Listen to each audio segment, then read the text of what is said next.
I called him madman because the things he was proposing to do I thought would get him cooked like a French fry, and it may do that. I have, thanks to my producer, Heather Wade, located Madman.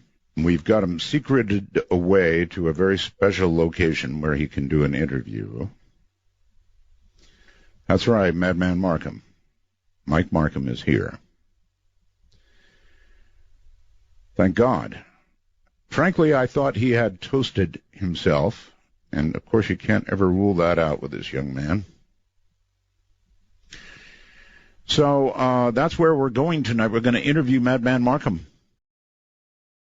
In a moment, coming up is a man that you probably haven't heard, maybe on tape. A lot of people have reviewed the interview of Madman years ago, but certainly you have not heard him in years. Been a long time.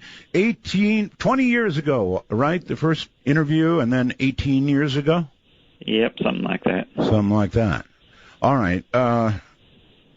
Gee, Mike, it's hard to know where to begin with you. Even back then it was hard. You connected, I think, with us. Probably we were doing an open lines thing on time travel. Is that how we got together? It's been so long, I hardly remember. That was probably it. If I remember right, somebody faxed you a newspaper article about me, and then you basically hunted me down. So that's right. I hunted you down like a dog. Okay. So at that moment when I found you, Mike, and I do, I use the term madman affectionately, right? Yeah. It doesn't bother me any. So it's kind of stuck though, huh? Yep. Yeah. So. Anyway, well earned, really. When I found you at that moment, you were experimenting, the beginnings of experimental time travel, and you sort of laid it out for me. So if you can remember how you began, tell us. Way back when, basically, I just set out to make a fancy Jacob's ladder. So basically, two metal rods, spark going up high voltage spark going up the middle. That's basically like the old Frankenstein movies or whatever. Right. That was the first step, and if I recall correctly, you then modified it with lasers to. Yeah, basically, I wanted to do something a little bit different, so I decided to basically take a laser and have the laser ignite the arc. So. Okay, so if I remember correctly, the original one was about how tall? Not that tall. Oh, yeah, it wasn't all that powerful. I mean, it was. I used clothes hanger wires, so I think it was something like a couple kilowatts.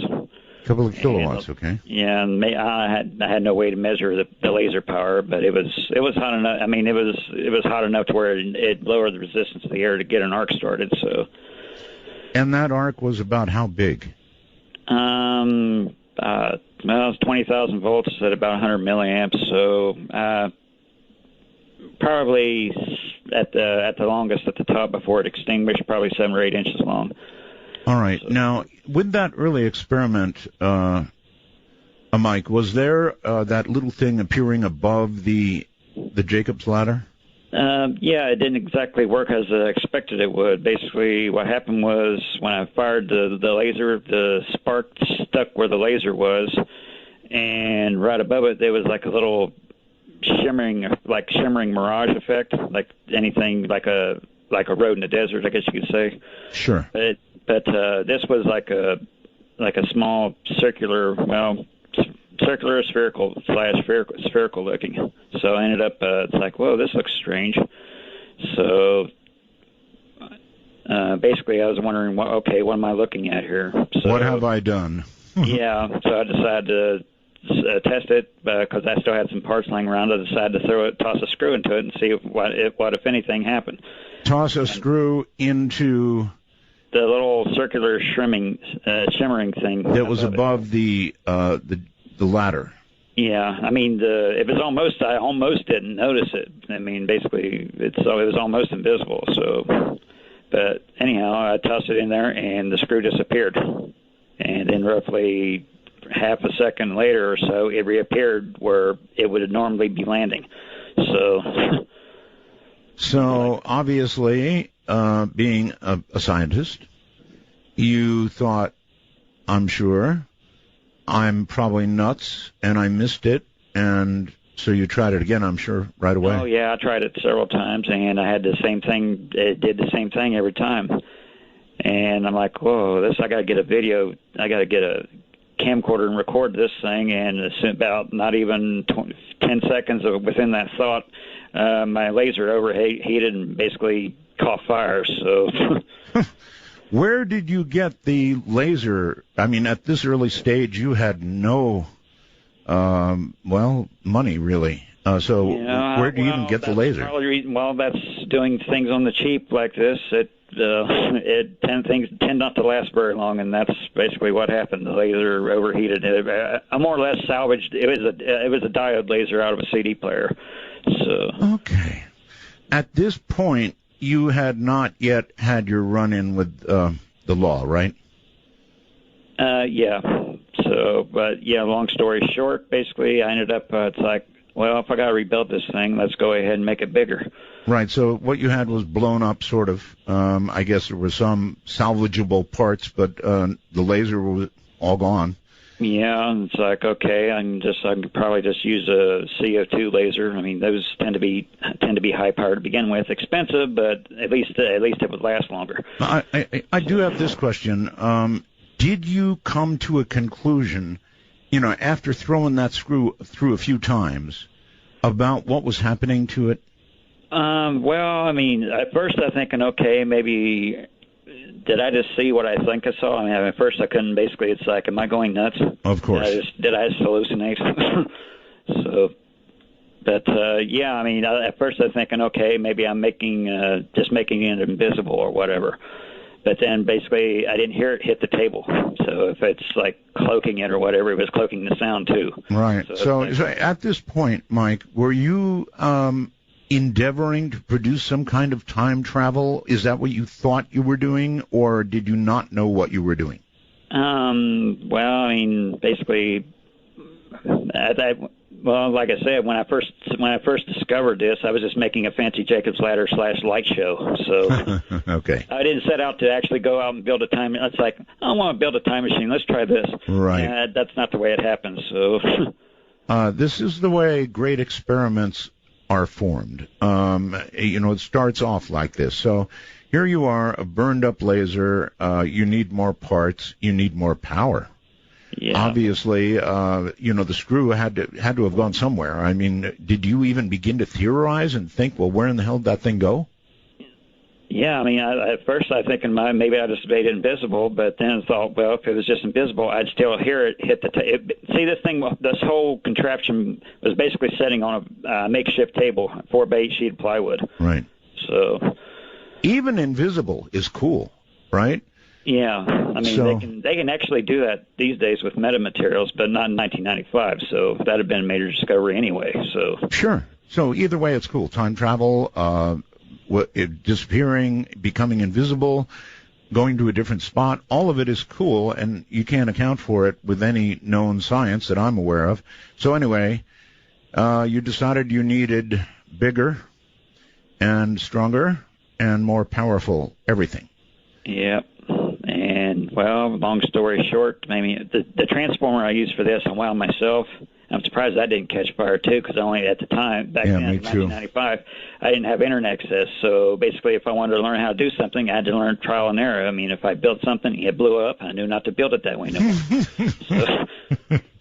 Yeah, winding yourself is problematic at the very least. Well, these days I have internet access. See, I mean, the basic formulas to build a transformer have been around since the 1840s, but in 1995, with no internet access, I didn't know about the universal EMF equation. So that's basically where you start. Right. So, and if I was calling, before I had internet access, I was trying to call around and ask. How do I build this thing? Call around and ask the transformer factories, I want to build this transformer. How do I do it? What formulas do I use? They didn't want to tell me that, but they wanted to sell me a transformer. So. Of course. So you ended up just winding your own. Yep, through trial and error. Okay, well, obviously you needed more oomph. You needed more power. And I guess that's when, and bear in mind, folks, at that, how old were you then, Mike? 21. 21. 21 years old. And I think, were you working then? I don't think you were. Yeah, actually, I was working at the local, I don't even remember the name of the, Industrial Lumber Sales, I think was the name of the place. Okay, that's right. But not rich. No, not by a long shot. Not by long. Okay. So at some point, your 21-year-old brain said, transformer, where can I get a transformer or two? And that's, I guess, when you came up with the idea of looking around for a spare power company transformer. Yeah, I mean, basically, it's like, well, I need more KVAs. It's like, a pole transformer. Those are powerful enough. They certainly are. So anyhow, there's in King City. At the time, I was living in Stanbury, Missouri, and King City about maybe 10 or 12 miles south of there. There was like half a dozen of them just standing outside the fence in the substation that powers all of King City. It was just outside the substation, so it's like... Obviously not in use at the time. No, I mean, I've heard of people actually attempting to take them off poles, and I've never heard of a successful attempt from that. Not a good idea at all. No. And these were just, what, sitting on the ground? I'm sitting on like a little makeshift bench outside the fence. Obviously, I guess they were used for spares. Some of them were just taken out of service due to their age. So sure, and you saw them sitting there, and they were saying to you, "Come here, Mike, get me." I mean, it's like, well, if the local utility aren't going to use them, I can. So, so you loaded up. What did you do? Take a truck over there? I paid basically a friend / coworker of mine, and he had a pickup truck, so I basically paid him basically $100 to drive down there and help me pick these things up, because these things aren't light. I mean, when the utility picks them up on the pole, they got a crane to do it. Oh yeah. So they weigh like 250 and 350 pounds each, so they're not light.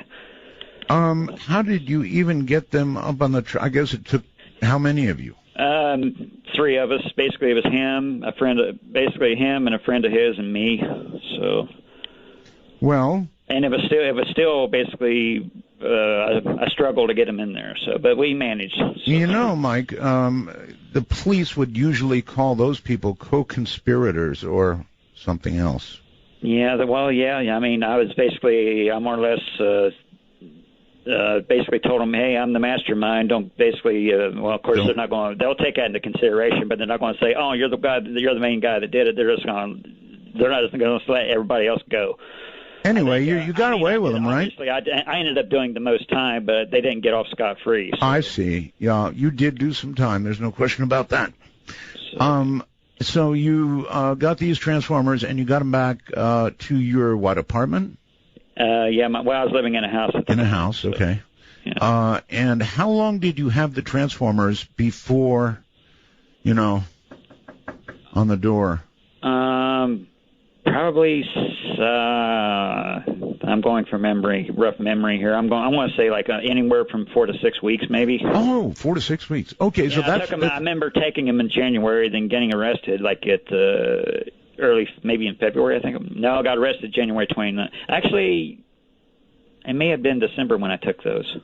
Well, it was now. So long ago, I don't know the exact date. Sure, that's fine. I'm now interested in the time between when you got them to your house and you got arrested. Were you able to actually fire one of them up? Yeah, I mean, kind of, sort of. Basically, one of them I couldn't use with the rest of them because eventually I was going to basically wire them all together. Well, I couldn't use. And there was like half a dozen of them, so it's like I was only going to take a couple, and I figured, same. Basically, if I get busted, this is going to be about the same amount of time, no matter what, anyway. So I might as well take the rest. Basically, I got greedy. So. Well, tell people a transformer of this sort that goes on a pole typically converts It's what, I don't know, what it does. 14,000, 15,000 volts. It depends on what kind of pole it is. Yeah, well, that's why. Yeah, I mean, that's the reason I couldn't use one of them, so I ended up converting it into a piggy bank. So, because it was an old one. I mean, it was only rated at 2,400 volts. And I had 2,400 volt lines in forever. Yeah, like 50 years. So the one that you actually used was what? Well, a bunch of them were 7200 / 12,470Y.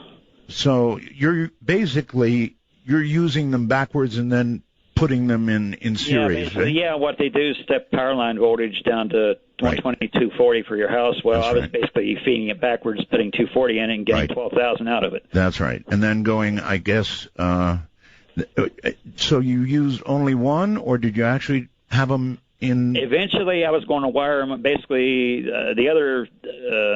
I was then eventually going to use 4 of them and basically link them, basically parallel the primaries and series the secondaries. So and get like 50,000 volts out of it that way. You never did that. No, I ended up getting busted before that. Okay. But you did do, I guess you got to do some experiments with one transformer wired up? Yep. And, well, basically these days I know to use some sort of ballast or whatever, because if you short it out without a ballast, it'll draw about 20 times what it's rated for. Oh, yeah. So, yeah, and it was a 25 kVA oh, wait a minute. I mean, no, that one was sitting in the living room. I was only using I think a 10 kVA was on the back porch at the time. Uh-huh. So, but without a ballast, 10 kVA times, that's 200,000 watts. So, right. That's right. Anyhow, when you draw that kind of power, you end up crashing a good-sized chunk of the grid. I didn't crash it altogether, but I was browning out a good-sized chunk of the town. So, yeah, which they didn't pop you for, right? Believe it or not, that is not exactly what caught the. Basically, I mean, they knew something. What the heck's going on with a power grid? That's what the local utility supervisor was wondering what the heck was happening. So, yeah. But you didn't do jail time for that. No. Okay. Well, it was, I mean, it was for the theft. It wasn't because I was basically making the power grid go nuts. So. Okay, well, tell me, let's see, where to go? Slow down, Art. You obviously had to feed all that voltage and current to a new Jacob's ladder that you had put together, right? Yeah, and I couldn't use clothes hanger wire for that because it would simply melt the wire because it was too much. Yeah, I mean, it was at 12,000 volts at several amps. So. Okay, so what are you using now for the ladder? I think it was like half-inch metal rod. So. Good idea. Aluminum. So yeah. Yeah, good idea. Okay. What about laser? Did you still fire it with a laser? Well, that's another thing too. Basically, what I ended up doing is I ended up rebuilding the CD laser, I guess you could say. Actually, what I did is I ended up starting another one. Just got another CD player. So yeah, they're cheap. And what I was going to do, it's like, oh, here's a CO2 laser tube that this guy had, and I was like, I was going to end up eventually save my money and buy that, but they're like $1,000, so I was going to take a while. So yeah. So, all right, you fire this one up, and that's the point where you sort of denigrated the grid of the town. Yeah. Basically, it was browning out the town. Yeah, well, not the whole town. At first, I thought it was the whole town. But as many complaints I was hearing at work, it's like, hey, you got it, because I was basically all my coworkers were saying, hey, basically, you got to be careful about that. My lights were going out. And that guy, and basically this guy's lived like several blocks from me, so it wasn't like a local area. So yeah, those kind of power outages are really bad. The brownouts kind of can damage stuff. Yeah, it was like, well, the 120 volt outlets was dropping down to 80 or 90, so that wasn't good. And they were asked, basically the utility supervisor was going around town asking all the industrial people what they were doing. Yeah, if they were doing any heavy welding or whatever. So the power company would know sort of the general area from which this problem was emanating. Yeah, well, I mean, Stanbury's a small town at the time. If I remember right, it only had like 12, maybe 1,000, not even 1,000 people in it. So it's I don't even think they had a stoplight. So certainly not after that experiment, anyway. All right, so Mike, what happened with this bigger ladder? Well, I mean, as far as making things disappear with it, I'm not sure. I mean, I didn't really have to basically get to a chance to do a lot with it before I ended up getting busted. Oh, my. So, but I did make a couch disappear. But that's the weird part is basically a couch disappeared, but I didn't see anybody. I didn't toss in the couch, and the thing wasn't on at the time when it disappeared. So. Well, what else could you possibly attribute a missing couch to? Well, I mean, at the time it disappeared, I did have a few friends over, and basically, I mean, we were had like a little party. Yeah, I mean, basically, it's like, and at first I thought they were playing a prank on me because they knew about it at the time before the media caught wind of what I was doing. I only told like four or five of my closest friends about it. So. All right, so how did you get busted? Did they knock on the door suddenly? I mean, how did this happen? Did somebody else give you up? What happened was basically a relative of a friend of mine. He's not exactly basically a genius. He decided to take a BB gun. A friend of mine said, basically loaned me his BB gun or whatever. Yeah. And, well, this other friend, basically a relative of a friend of mine, basically I had him over. I can't remember what the heck he was there for. But anyhow, long story short, he finds a BB gun and decides to shoot birds with it. Thing is, though, when he was doing that, he wasn't thinking of what was behind the birds, and he ended up shooting a couple holes there across, and my neighbors sliding glass door across the street. So I got them calling in a vandalism. So I got the cops calling in vandalism, and that got them snooping around. So. Well, so did you call the cops? No, it wasn't me. It wasn't you. All right, Mike. Thanks for having me, Art. All right, so here we are, somebody with a BB gun committing vandalism. Somebody calls the cops come, look at the vandalism, and then how do they get you? Well, these transformers, they're pretty big. They're about the size of a trash can. So they're kind of, I mean, I guess I don't know if the local utility already reported the transformer stolen or whatever, but it's not just everybody has a transformer, like a utility pole transformer sitting in their living room. So they're probably wondering what the heck is going on here. So they were able to look in. What did they do? Knock on your door? I mean, they came in with a search warrant, searching for a BB gun, and I guess they were. Well, that was actually. I think if I remember right, the transformers were on the search warrant too. So what they were looking for, and they made no effort to hide them. So I don't know where you'd put them. I don't know where you'd put them anyway. They're too big. Yeah, I mean, long story short, I basically got busted red-handed. So okay, all right. So in you go. They sweat you, I'm sure, for your buddies' names and all that kind of stuff, and then eventually you have a court date, right? Yep. Ended up doing 60 days in jail and 5 years probation. So. Oh my God, 5 years probation, and that brings another thing to mind. Well, I mean, it was a Class C felony with just because of the value of them. So. Yeah. Well, anyway, I remember your parole officer actually called my show. Yeah, it was actually the arresting officer, Tom. What is his name? I can't remember. He's actually a good guy. So yeah. I mean, it's a small town. Everybody knew everybody long before all this went down. So. Okay, well, so he's part of the legend now. Yeah, and I didn't. Yeah, it's like, man, I didn't make basically a resist arrest, and basically we don't hold. He was just doing his job, so I don't hold a grudge against him. Yeah. So. Yeah. So the power company gets their transformers back. You go away for 60 days. That must have screwed up your life, but good, because by then, I don't know, you probably don't have a job anymore. Yeah, my former employer thought I contaminated his plant with PCBs, so I don't think he wanted me to come back after that. Jeez. So. All right, so that's the early Madman story, and I thought. And I called you Madman because I was convinced you were going to absolutely fry yourself alive and turn into a French fry. There are other people who have been involved in time travel, Mike, that I've had on the show, and honest to God, Mike, they're gone. I don't know where they are, whether it's Teeter or Anderson, others that we've had on the show, they're gone. I mean, they're gone. You can't find them. Anyway, So we need to come up to date from the story back then. I know that after I did the show with you, you you gave out your phone number and address and stuff on the air, right? Yeah. By the way, that was you. You volunteered to do that. Remember? Yep. I didn't make you do that. No. I want that on the record. Yeah, I figured out what bad could happen. Now you know. Yeah. Uh-huh. And good. I mean, it was good and bad. Learns through experience.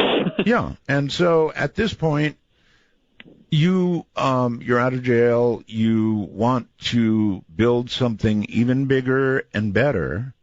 And there was a good aspect of your being on the show. I mean, you got donations, you got money from people, and help from people. You got some, I believe you got some transformers, right? Yeah. Transformer laminations, so I could build my own. So. Right. That's a lot of help, actually. Yeah, I got some money out of it, but most of it was actually equipment. So. And I believe somehow you also came up with a warehouse. Yeah, that was the beauty of it. Basically, this guy said, "Well, you pay the own electric bill, but you can do, basically right now it's empty. You can do what you want here for a few months." So it's like, okay, cool, thanks. Were you yet re-employed at that point, or? Yeah, I can't remember the name of the place, but yes, I did have a job. That's when I got out of jail. I ended up, I was kind of a pariah in Stanbury, so. Why were you a pariah? I mean, it's a small town. There's not that many jobs there to begin with, so I ended up moving to St. Joseph when I got out of jail. So. Well, I would think after the show you would have been almost a hero in town. But you say pariah. Not everybody is like, he's the nutcase to build the time machine. So. Yeah. So. Okay. All right. So you were now at a new location, and now you've got a warehouse, and you've got enough money to be dangerous. So you, at this point, start building what? Long story short, I realized that actually I did a lot of thinking in jail when I was in jail. What could have caused this? I mean, 60 days in jail, that gives me a lot of time to think. It does. So, so I ended up basically, long story short, I realized that it would be more efficient if I used magnetic. Because I was thinking maybe it's rotating plasma that causes this. Right. So I figured, okay, maybe it'll be more efficient if I use instead of using basically heat from a laser in a cold room, the differential, the temperature difference between those two to stir the plasma, maybe even more efficient if I use the magnetic field to stir it. So that's what I ended up doing. Use the magnetic field to do what? Basically, it's in simple terms, this thing looks like basically a plasma tornado. So, how do you form a plasma tornado? Basically, this thing looks like I think on when I told you about this during the second interview, like back in late '96, early '97, I can't remember when it was. Basically, it looks like you called it a Stargate. It's not really. Well, it doesn't exactly look like Stargate SG-1, but because for one, it's vertical instead of horizontal. So. Okay, but again, what formed it? What I ended up using was a bunch of cascaded transformers. Cascaded transformers. So how much at that point? How much voltage were you producing? 3 million volts at 1 amp, but there was 24 phases. So. 3 million volts at an amp. Yep. Good God, that's enough. Yeah, that was basically big spark. So. And you were pulling this from the power company. This time, I presume. Well, not all over from the power company. Basically, I had generators too. Basically, I was trying to avoid raising the stink with the utility, so I learned from that too. So. Yes. Okay. So you built a large Jacob's ladder. I mean, this time, how big? Well, at this point, it wasn't really a purpose Jacob's ladder. Basically, it was what it was Basically two screen, concentric, like two cylinders, one cylinder inside the other, Right. with a magnetic, with another, basically a circle of magnetic electromagnets around it, stirring it. The whole, basically, so basically you got a bunch of plasma inside of it with a magnetic field rotating it. You know, what you are describing, I'm sure you've heard stories of the Philadelphia experiment, right? Yeah. Well, they described a similar electronic setup with regard to the rotating magnetic fields. Is this where, I mean, did you get any of that story? I mean, is that where some of your idea came from? Not directly. I mean, I've heard of it basically, but I didn't know. I knew they used RF. Well, right. I was at the other side of the spectrum. I was using low frequencies. So, Okay. and the plasma wasn't just like from my original Jacob's ladder. It was just plain old 60 hertz sine wave AC that you get from any outlet. Well, this was I was using square waves to where I could actually. It was easy. Controlling the duty cycle is easy to control the voltage that way. Right. So, because you can't really find. It's hard to find variacs rated at megawatts. So, Man, I'll tell you, if you were using square waves, I bet the ham operators heard you for miles. well, that was the beauty of the warehouse. It was metal, so it acted as a Faraday cage. Okay. Did you wind all these electromagnets yourself? Yep.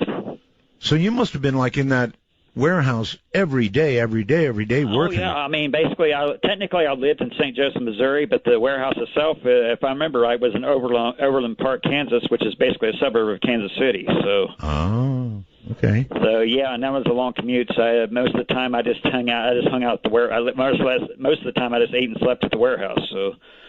Right, got it. 3 million volts at an amp.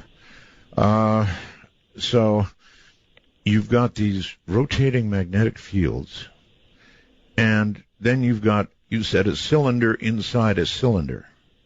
Yeah, instead of just two metal rods, right. The spark in between. Basically, at any one time, there's actually 23 sparks because it's actually each one of those 3 million volts. Right. There are 15 degrees out. There's 24 phases, 15 degrees out of phase. It's like 3-phase industrial power, 20 degrees out of phase for that. Right. Well, this was like 24 phases, 15 degrees. Wow. Each other. So. Okay, so two of these separated in a Jacobs-like ladder configuration, right? Yeah. And then these rotating magnetic fields. By now, you're using a lot of power. Yeah, I mean, basically, I couldn't. I mean, the warehouse had, if I remember right, the warehouse had 400 amp three-phase 480 available, but even that couldn't do it all by itself. So, didn't you at some point think, look, what I'm working with here is not just a little dangerous; it's kill me dead dangerous. Oh, yeah, I mean, it only takes one mistake, 50 to 100 milliamps to kill you, and this is an amp, so. Yeah, that's right. And it only takes, and with that kind of current, it only takes maybe a couple of thousand volts to get that kind of current flowing through you, and this is 3 million. So. Oh, yeah, I think in the electric chair it's like 2,500 volts, something like that. Yeah. This is 3 million volts at an amp. Oh, God. All right, so it took you how long to build this thing to the point where you were ready to test? Oh, geez. I would say probably 18 months, I guess. 18 months. Yeah. But basically, the guy that owned the warehouse, the deal was like maybe 3 months or so, and it ended up he kept like, well, this is pretty cool. Okay, I'll go ahead and let you stay a little longer. So go ahead and stay a little longer. So he actually came and checked out your act? Oh, yeah. I mean, I figured, well, he's nice enough to let me live in the warehouse. I'd let him out, basically let him watch too. So. Sure. Did he want to see the big test? Well, yeah. I mean, him and basically everybody that donated stuff, I more or less let them in on the project. So. Okay. Wow. All right. So. I remember talking to you. Altogether, I think there was like 25, maybe 30 people. So for the big test. Yeah. I really wanted to come out there myself, and I've got to be honest with you, Mike. I thought you were dead for a long time. You know what? I bet the people that donated too. Once I ended up disappearing, but we're getting ahead of ourselves, I think. We are a little bit, but honestly, I thought you were dead. I thought you were gone. I was pretty sure you'd fried yourself, or that you had been. And I thought about this too, Mike. That you might have been successful, and you might be in a different time. And anyway, let's continue. So the big test comes. All these people are watching. You fire the generators up. You've got the incoming power. And what was your test going to be? Well, at first I was tossing basically hamsters and guinea pigs in it. So really, yeah, living things. With small things before. I'm not just going to. I mean, at the time I had basically a more almost infinite risk tolerance, I guess you could put it. Infinite risk tolerance. Well, anyway, okay. So hamsters and guinea pigs. How did they fare? I mean, what happened to them? Well, basically, instead of basically like the original experiment where I made a screw disappear for half a second. Well, right. These guinea pigs, they were disappearing for anywhere from 1 to 2 minutes, and they were basically either between 50 and 150 yards east or west of where they disappeared. East or west of the point of disappearance, but not north or south? Nope. And basically, as far as why, I'm thinking it has something to do with the Earth's magnetic field. That's the only thing I can think of. So, well, that's interesting. And they would show up how far away from the test point? Between 50 and 150 yards. So people had to go out and hunt for these things. Yeah, pretty much. It's like, okay, this disappeared. Let's see where it showed up at. I mean, at first it was just what I did is I did some low-power tests and basically made it disappear farther and farther away. Right. So. And yeah, but so you had witnesses. As I'd expect, basically, the further away it was, the harder it was to find them. Sure, but I mean, you had witnesses at that point, or not? Yes, you did. Okay. Yeah, so, and I was actually getting video of all this stuff. So you have that video. Well, that's what sucks. We'll get to that part eventually, but. All right, anyway, you were getting video of it, and you were tossing these animals through. How big was this thing at this point? Oh, it was basically going from memory. I would say about the outer diameter of it was about 17 feet, maybe 15 feet tall. Really? It was 35 feet off the ground. Basically, 3 million volts is difficult to insulate. Now, basically having I was actually part of the reason for the 24-phase stuff because basically adjacent phases are a lot less voltage than 3 million. Sure. But in reference to ground, it's still 3 million volts. So, and 3 million volts will jump 27 feet. So. Oh my God! So 35 feet, you say, above? Yeah, it was raised. The whole contraption where the hot part of it was 35 feet off the ground, off the floor. So. And the thing itself was 15, basically from the bottom of it to the top of it was about 15 feet. So these people and you could observe these animals disappearing and then find them. And when you found them, were they intact? Yeah, I mean, they were perfectly fine as far as I could tell. I mean, obviously they can't talk and report me and tell me how they feel or anything, but yeah. But as far as like physical condition, they were fine. So what? At that point, Mike, I'm sure you began to think, we're in another realm here. I mean, what we're doing with these animals at this point is what? They disappear, they reappear elsewhere. So did they travel in time? They certainly traveled in space, and they certainly disappeared. So at this point, what are we talking about? Well, I don't know. At first, I didn't know if it was see that's the problem. Basically, sometimes it took hours to find these things.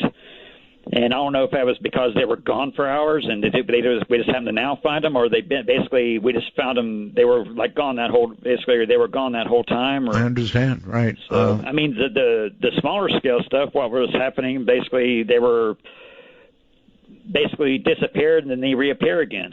So right. So it's hard to tell if they ran from where they appeared. Yeah. Outside and well, I mean, with the inanimate objects, basically, I mean, at first I was trying like basically things like baseballs, fruit, stuff like that. So. And the same thing happened to the inanimate objects. They showed up. Obviously, that stuff's not going to run. So. No. But where did it show up? Same place. I mean, the small scale. The low power test, basically anywhere from a few feet to a few yards from where they disappeared. So the higher the voltage and power, the further away they would go. Yeah, well, I mean, keep in mind. Plus, that's another thing I was trying to figure out is what exactly controls where this stuff shows up at. Was it the voltage or the power, or was it the speed of the rotating magnetic field, or what? So, Mike, welcome back. Somebody asks a question. It goes back. Otis wanting to know, how do BB gun shots warrant a search warrant? Well, remember, on that search warrant also were the transformers, which means either they knew ahead of time. Did you ever find out, Mike, did they know ahead of time, or did they go over there and say, ooh, look at that, let's go get a search warrant? Well, yeah, I mean, this is just a guess, but I'm guessing.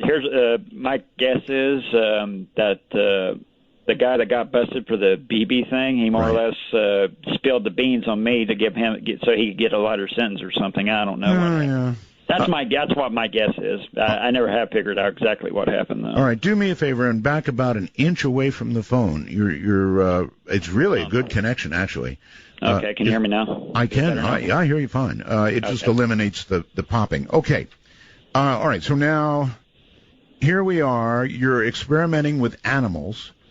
They're turning up elsewhere. They're disappearing and then turning up elsewhere. So you've got to sit down and start. I'm sure you were asking yourself, okay, so what the hell's happening here? What am I doing to these creatures? Obviously they're okay, but is it time travel? Is it just shifting? Is it disappearance and shifting of location? Or, I mean, you had to begin to wonder about the theory of what was going on. I mean the low power tests, they were actually, well, they weren't just stopping once, like disappear in the center of the tornado and reappear like nearby right away. Sometimes they would disappear for a minute, sometimes 2 minutes.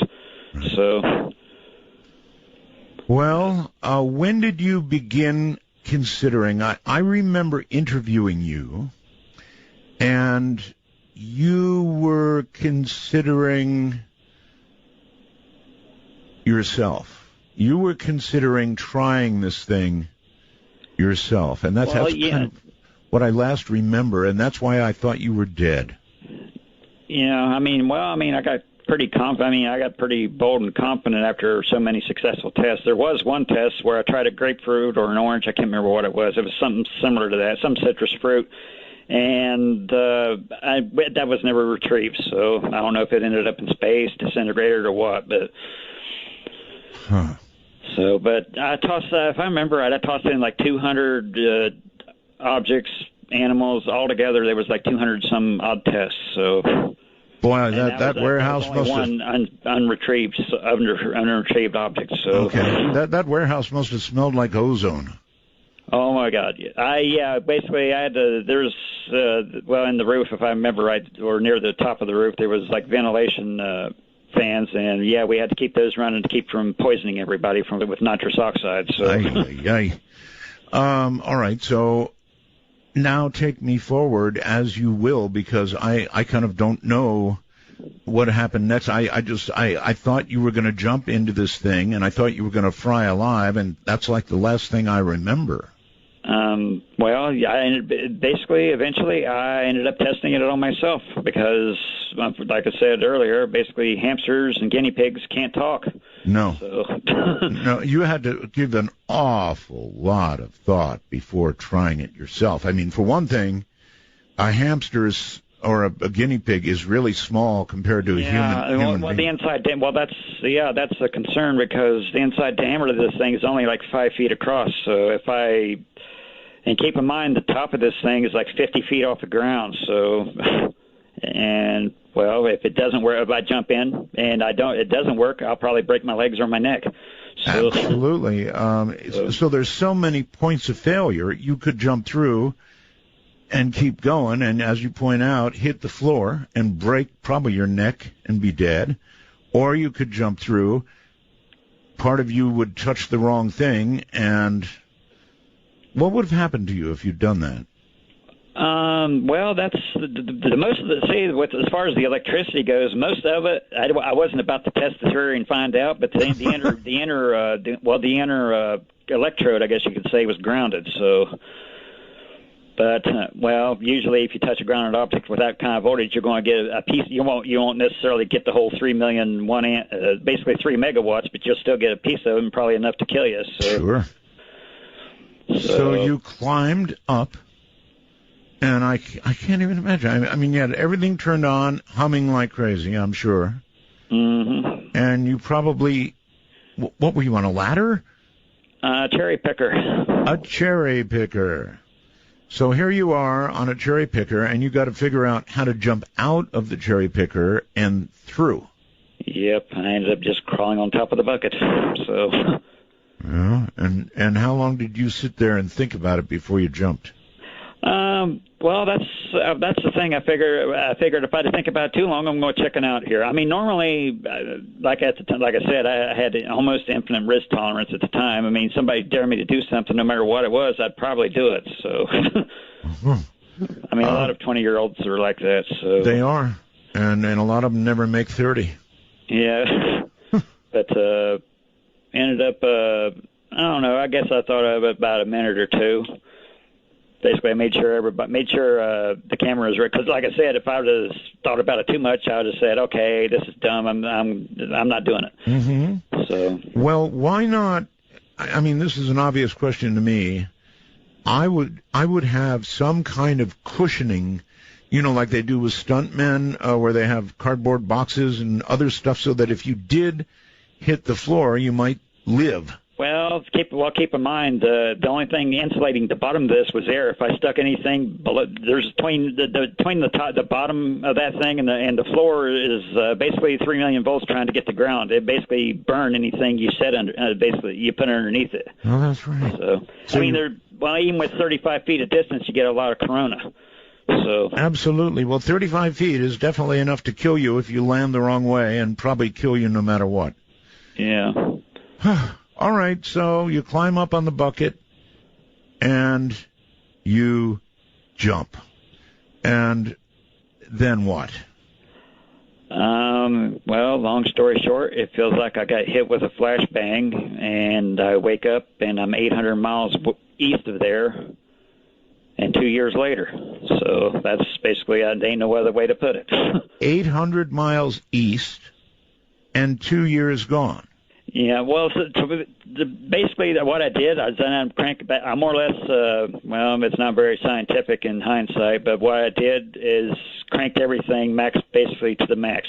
So, because I wanted to make sure that I actually leaped rather than hit the floor. So, so when you woke up, did you have memory of what you had done? I mean, what condition were you in when?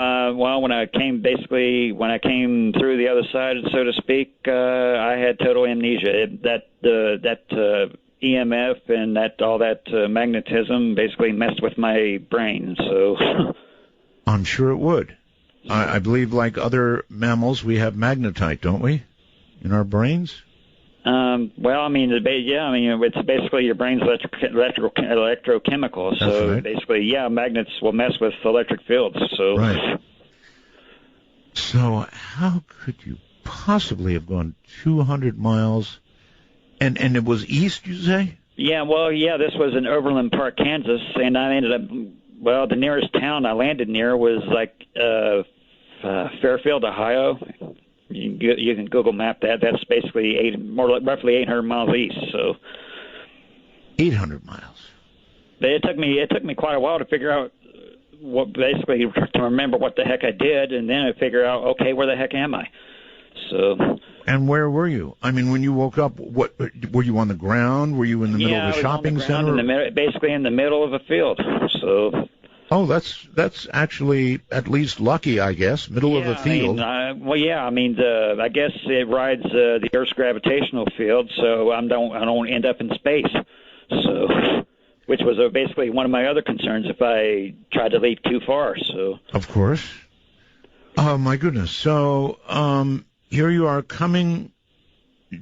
Your clothes were okay. You were okay. You were stunned. I was saying, okay. Basically, I wasn't on fire. Other than basically my nervous system all screwed up. It was basically the equivalent of getting hit with a flashbang for, I'd say, anywhere from 30 minutes to an hour. I mean, I couldn't for a minute. I couldn't even remember my own name. So. For a minute, I get that. Okay, that's shock. You were in shock, clearly. How quickly did your memory begin to come back? I would say probably an hour. It took me probably an hour or so to get my bearings, and it's like, okay. I mean, in 1995, I don't remember if they had GPS or not. I know, well, actually, this is well, okay, that's another thing, too. Basically, I did this in 1998, and on the other side, when I landed in Ohio, that was 2000. So 2000. Yeah, so basically not only did I jump 800 miles, but it was skipped over 2 years too. So actually a little over 2 years. This is all the time I thought you were dead.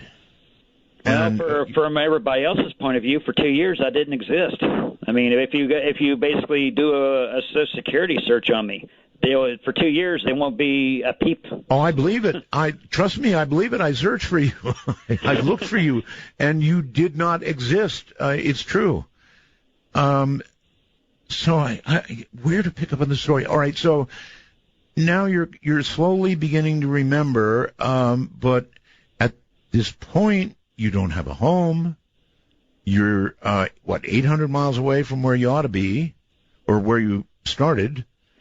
And as your memory slowly comes back, I mean, what do? Do you go up to somebody's door, knock on the door, or wander into a town, or what? Yeah, eventually. It's like okay. It's in the middle of a field. I figured, okay, just maintain one direction. Eventually, you'll hit a road. Well, at least if I get a road, I'll have some idea where I am. Basically, long story short, I ended up meandering my way to Fairfield, which is it's not exactly a small town. It's just north of Cincinnati. So. Okay.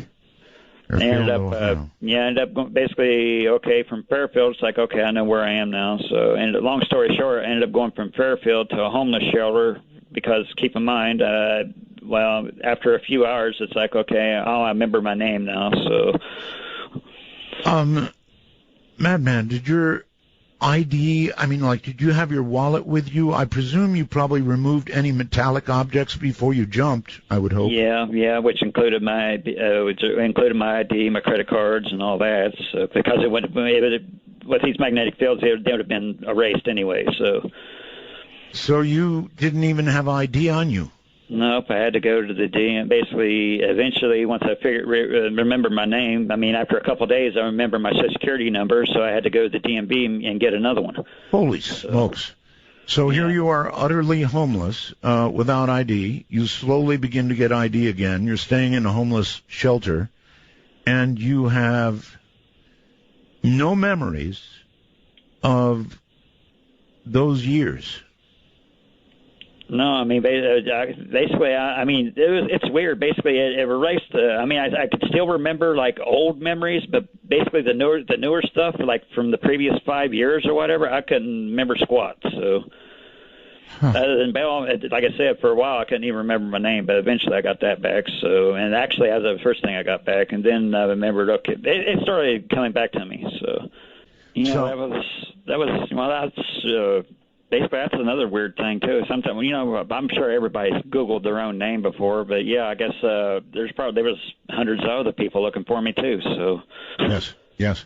When you were picking yourself up off the ground, Dale, I get these computer messages and they're helpful, wants to know, did you need a shave? no, I mean, it was from my point of view. It only took. I was only gone a couple of seconds. I think. I mean, I got hit.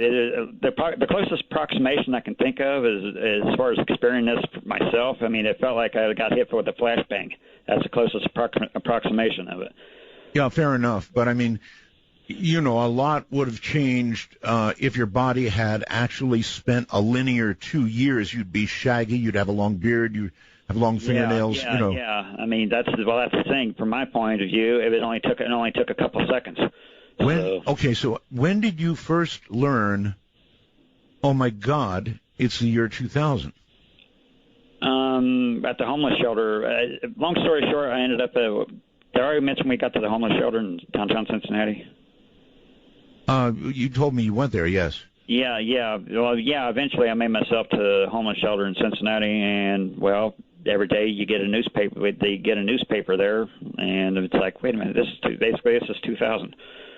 So at this point, you've got to either figure, no, there's only one thing you can figure, and that is that you, in fact, traveled in time.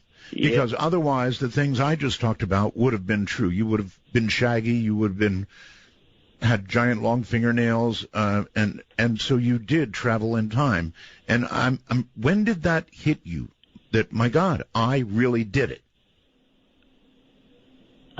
It took actually. When I seen that.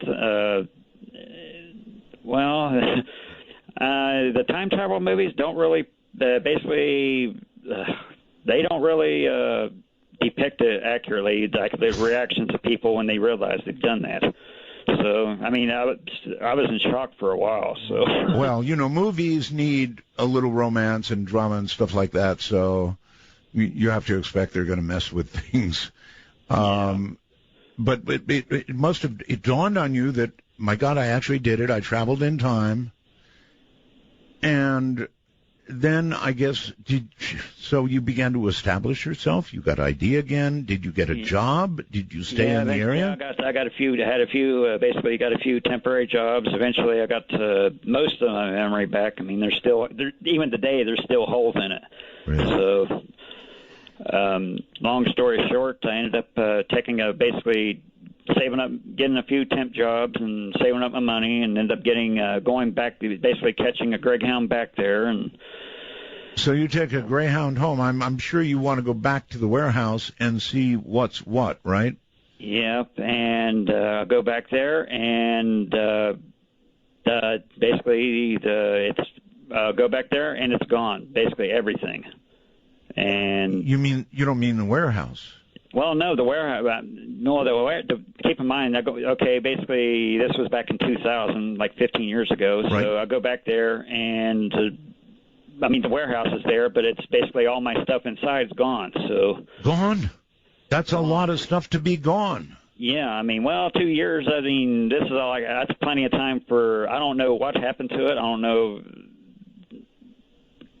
because basically I was going to try to hunt down all of my donors, and basically that's another thing too. I couldn't remember the people that donated.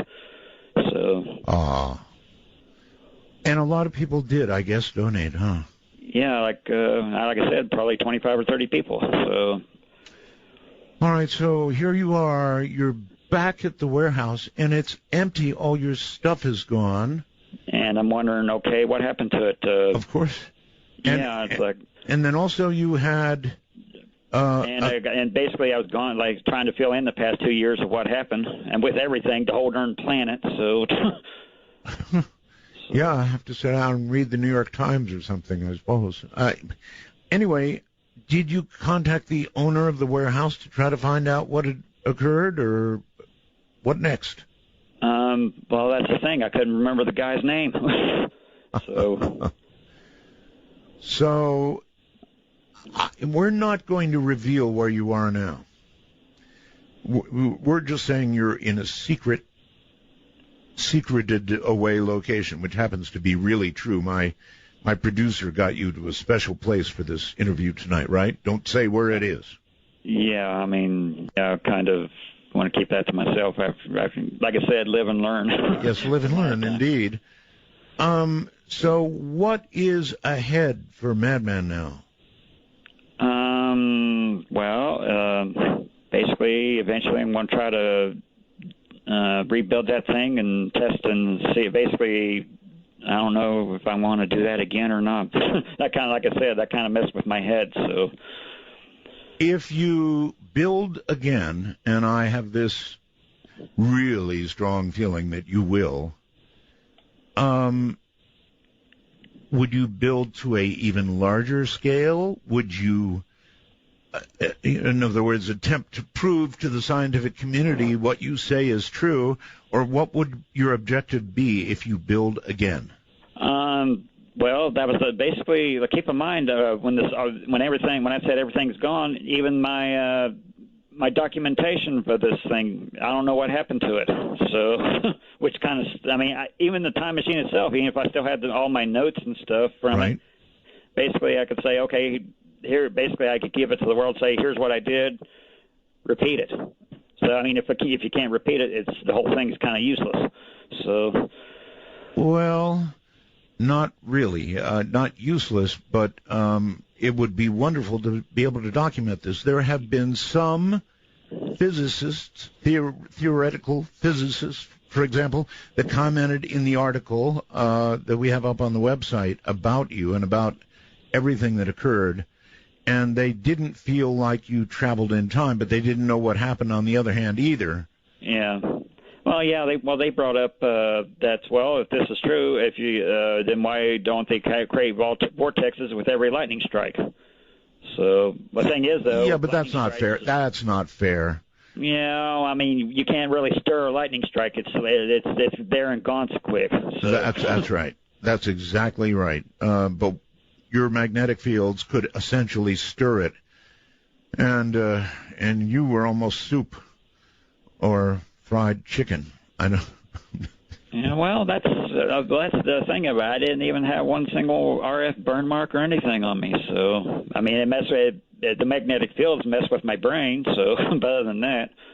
Do you remember enough of your system that if you wanted to rebuild it now, you could?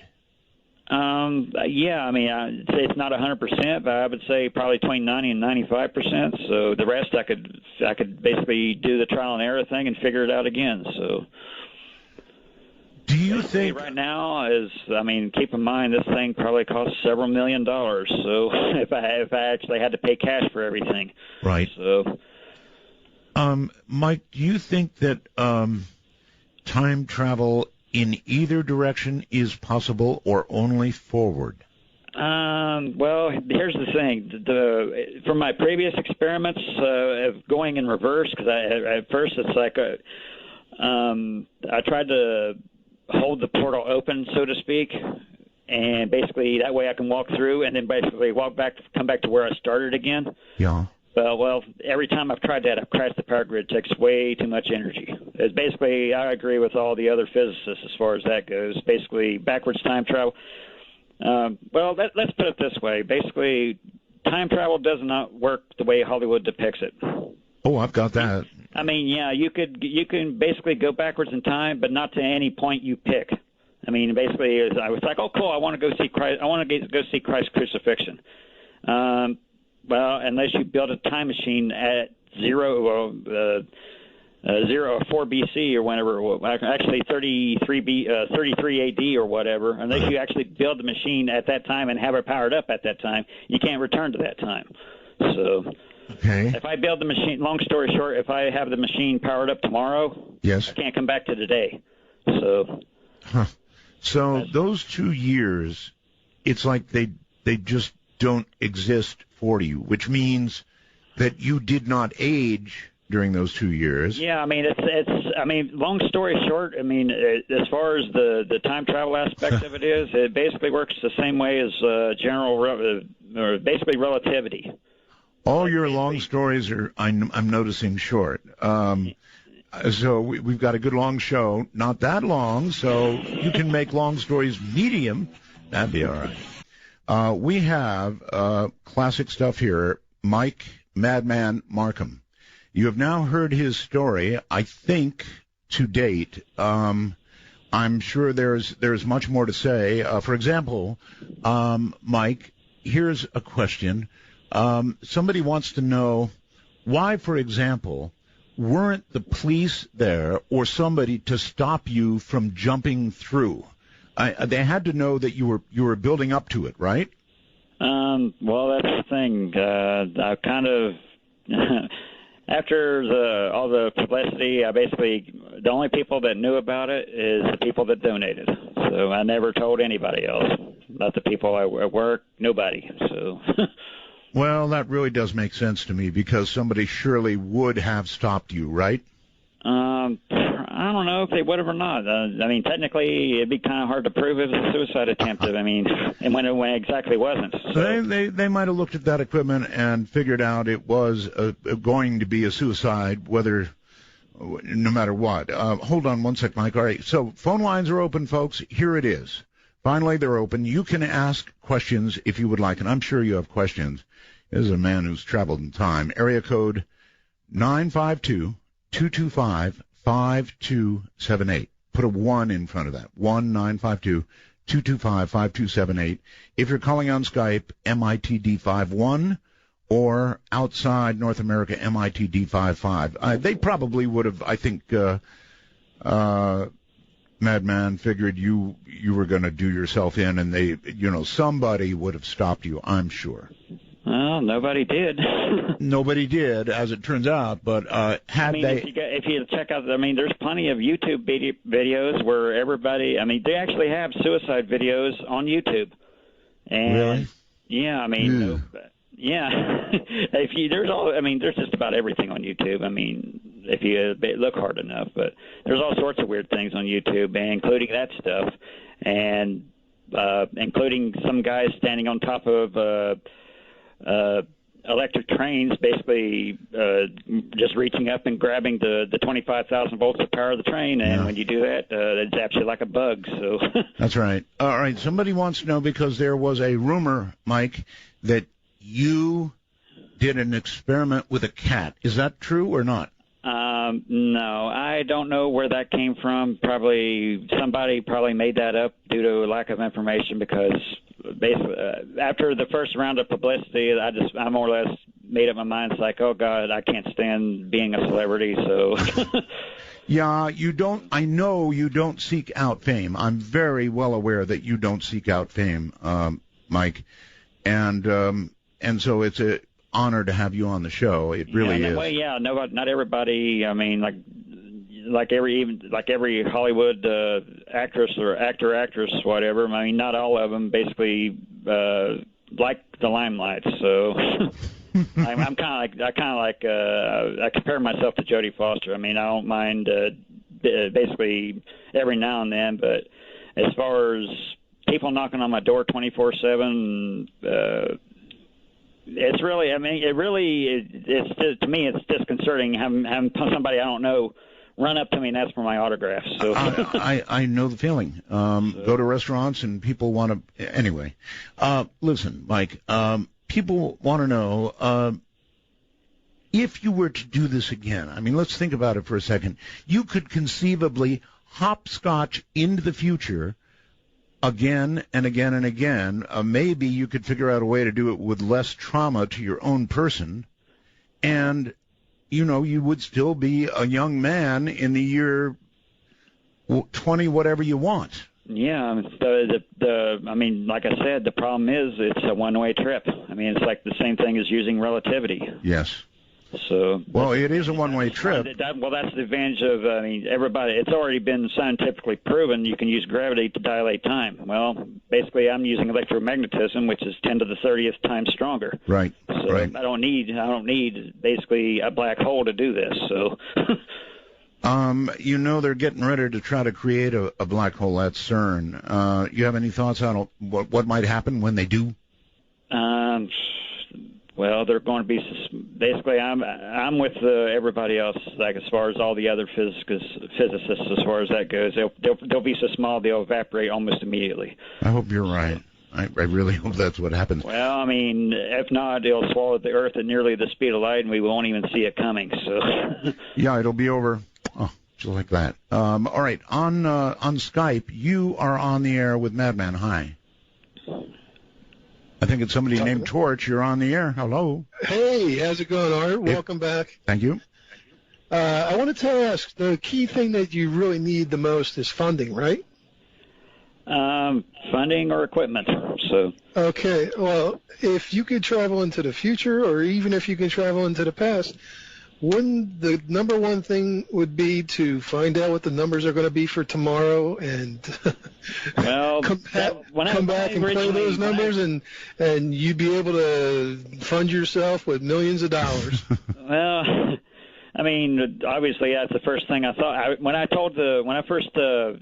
I actually had a reporter ask me that back in 1995 when it's like, what were you planning to do with this thing? Right. When I actually told him I'm going to go into the future, get the lottery numbers, and then come back and give them to myself. I mean, when I told him that, I was actually laughing when I said it. It was a joke. I mean, I didn't think they would take it seriously. They hung on every word I said, so. Right. That would be the key to do, though, don't you think? Well, that's the problem. The thing stopping me from doing that, though, is I don't know how to go in reverse. I mean, like I said, I can't go back before I turn this thing on. The best I could do is if I turn it on today, I can go to tomorrow, and then come back to today, but I have to keep the thing on the whole time. Is there any way you could send information? So much energy, I can't do it. It can't be done. Yeah, he was asking if there's any way you can send back information. I haven't really looked into that. I mean, I've heard of other people use like this one guy supposedly made a TV that can see the future or whatever, but I haven't figured out how to do that yet. So what would really bother me is to lose you. I mean, really lose you. I thought you were lost for 2 years, Mike, and now I have this feeling. I just have this feeling that you're going to rebuild somehow. Well, that's the eventual goal anyway. So I mean, it may or may not happen. Now there's this.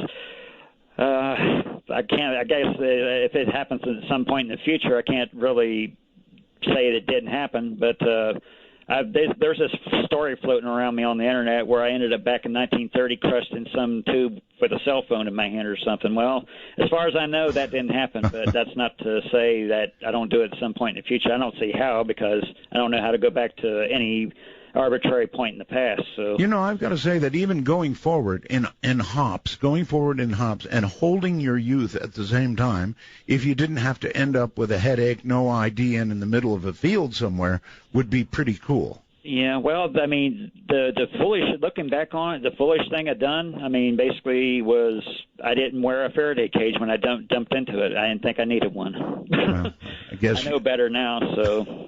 Guess you did. All right, let's go to, I don't know, Kansas City on the phone. Hi, you're on the air. Hello, Art. How you doing? I'm doing well, sir. Thank you.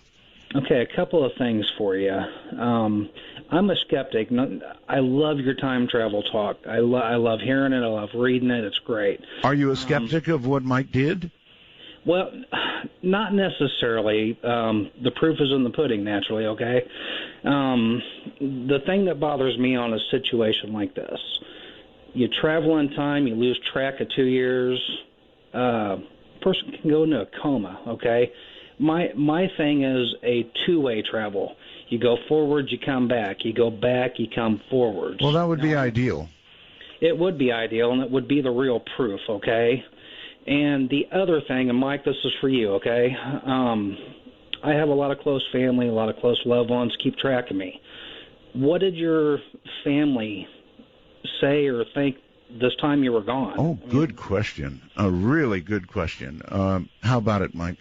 Well, they thought I vaporized myself, so they were freaked out. Did they submit any reports to the police? Did they, a missing person report or anything? That's actually one of the first things I did when I was in that homeless shelter. I ended up going to the library and doing a search myself and see and nothing turned up. So basically, I don't know if they filed missing persons or not. Basically, they said they did, but I can't find anything. So.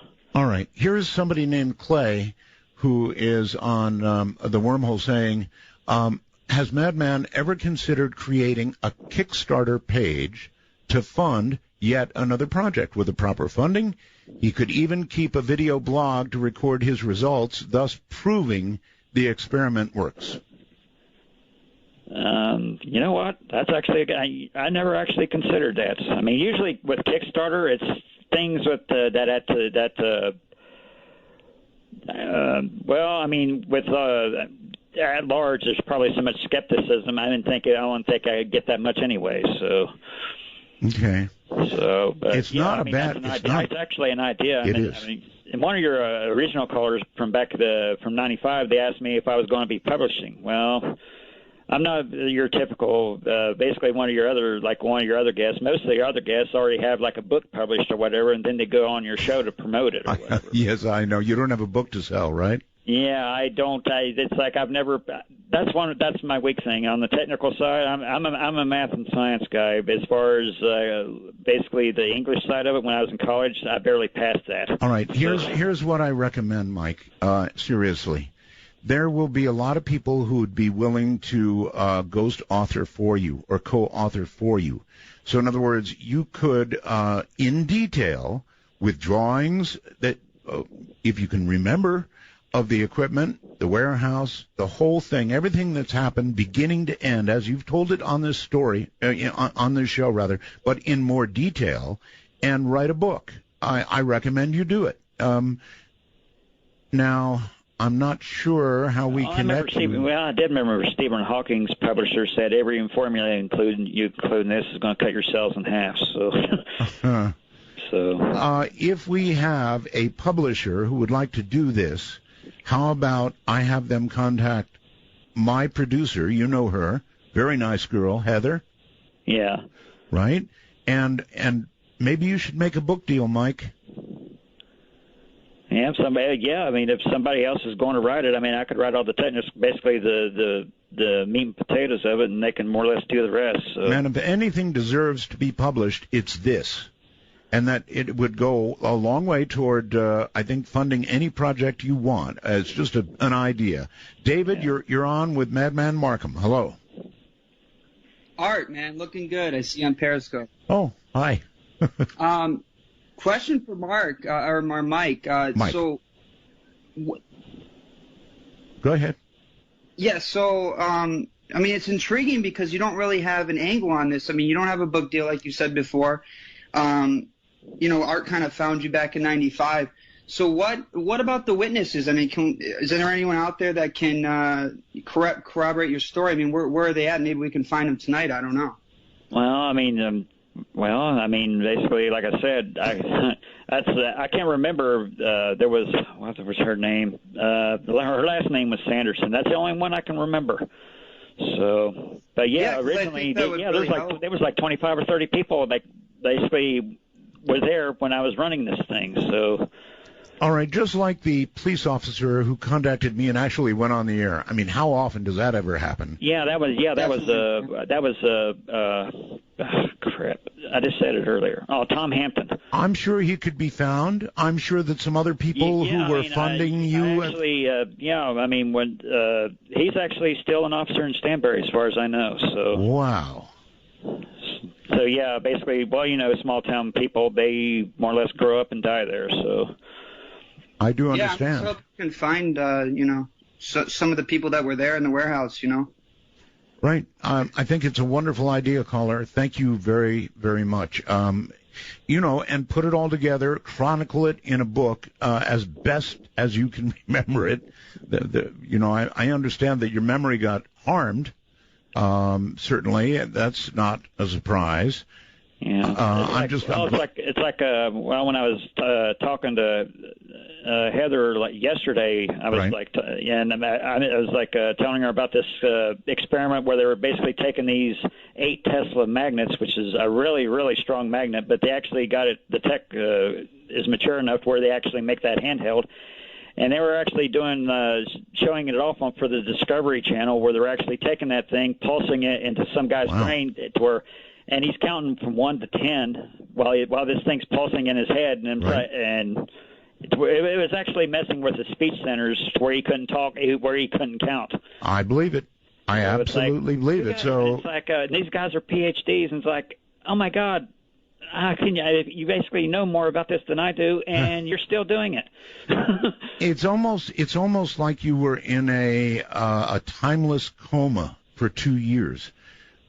I don't know how else to think about it. I mean, you've got to ask yourself. I certainly ask, where was Madman for 2 years? Where were you? Did you simply jump through that time and land on the field? It seems that way. Yeah, I mean, as far as I didn't, like I said, I didn't physically age as far as I could tell. I mean, my fingernails were the same length as they were. I didn't have not even one day's growth of facial hair. So as far as I could tell, I just skipped over that 2 years. So. All right, let's stay with the phone and go to next, whatever next is. Hello.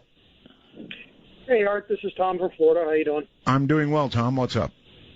Yeah, I just wanted to – I missed part of the show, unfortunately, and I just wanted to ask Mike, did you have any feedback from the government or anything? Did any government officials get in contact with you? I mean – That's a very, very good question. A very good question. I mean, well, that's another thing. I mean, Hollywood, basically, they'd have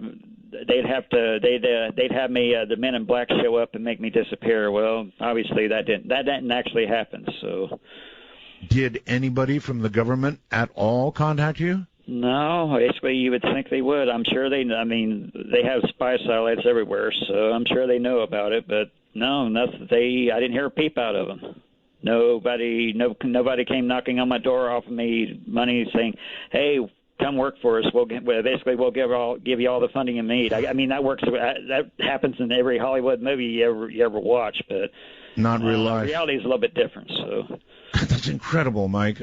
You would think that some government agency, DARPA, somebody. Yeah, I mean, you'd think, Department of Energy or DARPA, or really, actually DARPA, because basically they fund all sorts of strange things. So yeah, you'd think they would be coming, like knocking on my door, checking hand, but nope, didn't happen. If they were to come to you now, what would you cooperate with them or not? Usually, I mean, the thing with DARPA, well, I don't have firsthand experience with them, but I'm willing to bet they try to militarize every. I mean, basically, the check isn't free and clear. There's always strings attached. I hear that. So. All right. Very quickly, let's try this. You're on the phone and on the air. Hi, Art. What a pleasure to be on the phone with you and with Mike. First of all, I want to say that I appreciate your interest in time travel because never ending. Because you have such an interest. It allows all of us who also have an interest to enjoy these topics in depth. But my question is this. We know, obviously, that he ended up in our dimension. In other words, when he went through this so-called time machine, he didn't go into, like, another dimension or an alternate future. He obviously stayed within our own dimension, our own time, our own space. So that begs the question, the Earth is in a different spot 2 years from now. So if he ended up in the same locale, the same dimension as we're in. No, wait a minute. He moved 800 miles, remember? No. The Earth. I'm with you. I'm with you. Yeah. So, in other words, why didn't he materialize in space? Well, kind of. Technically, the millennium wasn't told. Depending on who you ask, the millennium didn't start to 2001 anyway. So. Good point. It is depending on who you ask, indeed. But, of course, it's just gone, huh?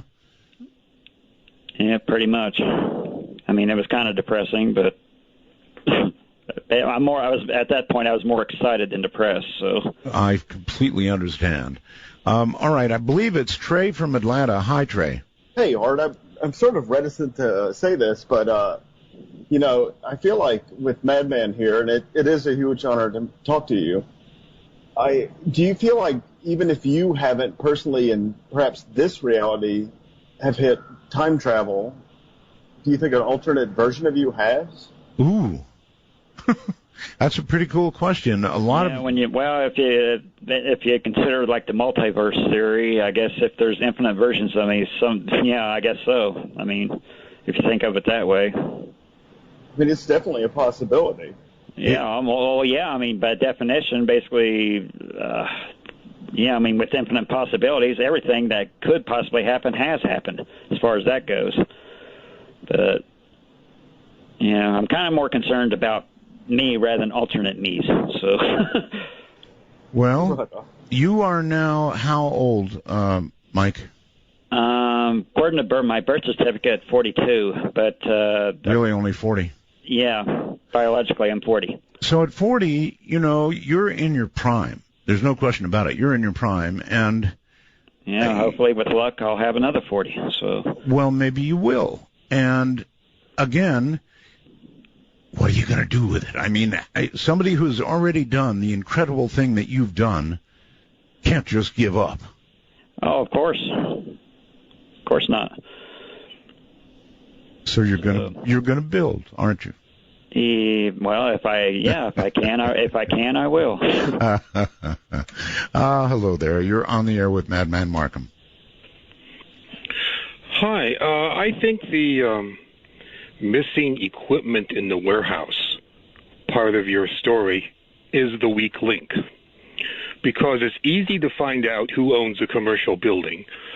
We all know all you have to do is go to the local courthouse, records department, sure, or a realtor, or an attorney, and they will tell you the name of the owner of the warehouse. And you're much too brilliant, and you're not much too practical to have overlooked this because of losing all of your equipment and your notes. What's your explanation for this? Mm-hmm. And the video. The video, too. Well, basically, like I said, as far as the video goes, all that disappeared with the equipment. But right. Believe it or not, that didn't actually cross my mind. So as far as like looking up the realtor or the building or whatever. So why not? I mean, I would think you would definitely want to know what happened to your stuff. Yeah, I mean, I would, but like I said, basically, you know what? That didn't actually cross my mind. I mean, like I said, at first I couldn't even remember. I didn't even have the brains to remember my own name. So, I know that the stuff was there. I know when I actually went back there, I actually stayed there for a week. But yeah, believe it or not, the week I was there, I didn't actually think to go to the courthouse. Do you mean that you stayed in the warehouse for a week when you went back? No, I mean, no. I just in town. I mean, it basically made me really depressed being there and seeing it empty. So I got the hell out of there. So. I totally get that. That would be depressing. It's like, where did everything go? Overseas somewhere. Hi there. You're on the air with Madman. Hi. Hi. Where are you? I am in Japan, and for some reason I'm hearing myself. Oh, there we go. Okay. Good.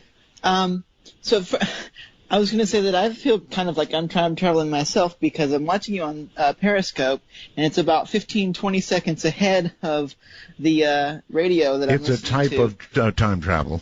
Yeah.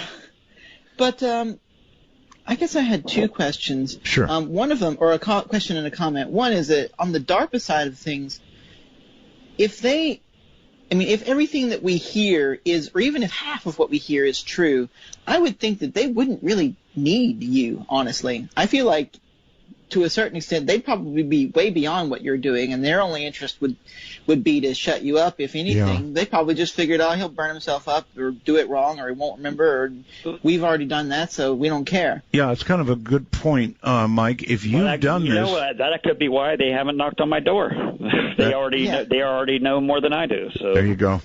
And the question I had was... they have billions of dollars to do stuff with, so... I didn't get to hear the whole show yet. I'll go back and listen to it because I'm subscribed. But you talked about the warehouse being empty, but did you have like a house that you were living in the town? Was that still there? Was your personal possessions and stuff still there? Good question. Or did that get well, actually, at the time, the house I had at the time was in St. Joseph, Missouri. That was all long gone too. That basically other people were living there now. Wow. So your family or anybody keep any of your stuff? I mean, do you have any personal belongings or anything? Because I feel like that would be a big loss. Basically had to start over. So I'm sure basically I don't know. Well, what happens to stuff when somebody disappears for 2 years? You will hear when you listen to the rest of the show about his ID being gone, about it a lot. Trust me. More or less, I basically was in the same boat with somebody's house burning down and with all their possessions inside. In 2000 I had nothing. So I imagine when you went back to the warehouse, I'm sure it was just a gigantic, depressing moment.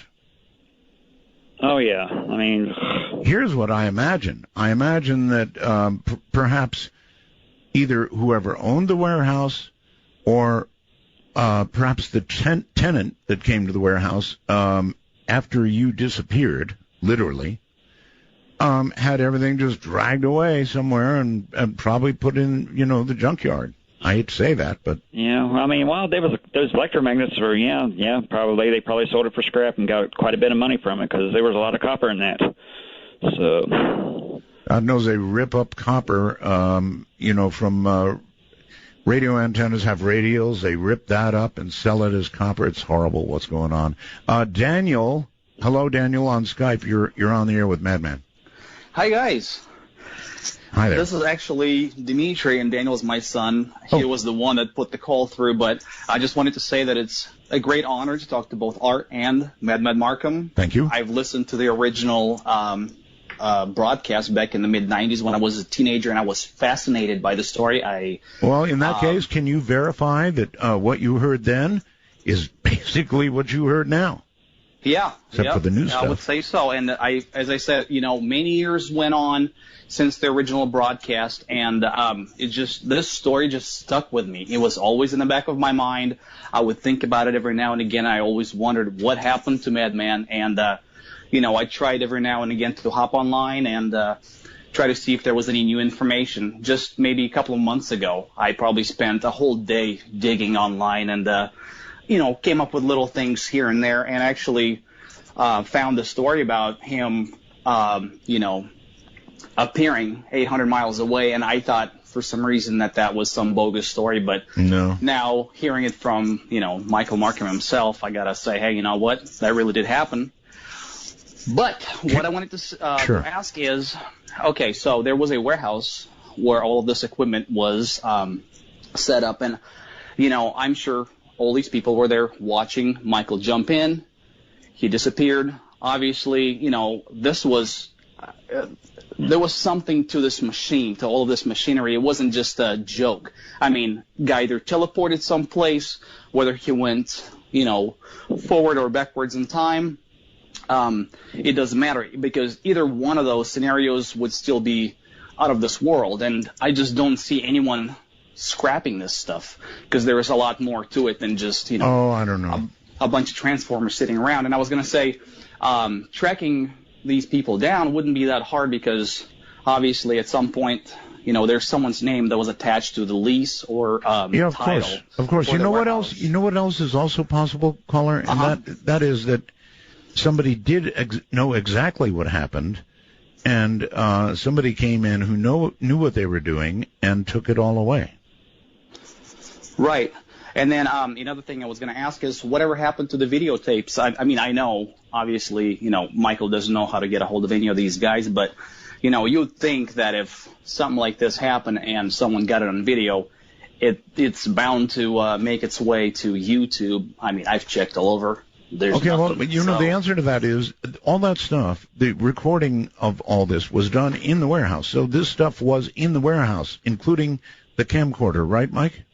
Yeah, a camcorder, several hours of footage, and my personal journal basically where I more or less write down the date and basically the experiments that day I did. So including, I would imagine, your ID and anything metal you had that you were carrying.